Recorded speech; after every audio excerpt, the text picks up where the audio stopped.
যদিও একটা প্রতিবেশী যাই পেলাম, এমন জালেম পেয়েছি, ওরা মার খায় প্রত্যেকটা জায়গায় আর শোধ তোলে আমাদের উপরে।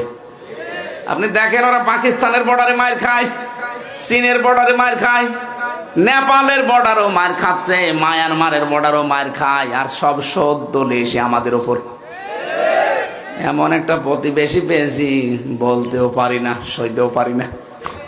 হেদায়েত কামনা করেও তো লাভ নেই, কারণ ওদের হেদায়েত আল্লাহ দেবে না। জালেম যখন জুলুমের সীমানা পার করে ফেলে, তখন আল্লাহ হেদায়েত থেকে বঞ্চিত করে দেয়। ফেরাউন দেখেন নিও হেদায়েত পায়নি কেন? কারণ ও শেষ পর্যায়ে চলে গিয়েছিল জুলুমের। আমার মনে হচ্ছে 15.5 বছরে যারা জুলুমের শেষ পর্যায়ে পৌঁছে গেছে, এই মানুষগুলো আর ফিরে আসবে না। এই জন্য এখনো পর্যন্ত কথা রং বলছে, এটা যে নরম হবে না, এখনো কথা বৃদ্ধি বাড়তেছে। আবার বলছে লিস্ট করে রাখো অমুক অমুক পুলিশের। আমি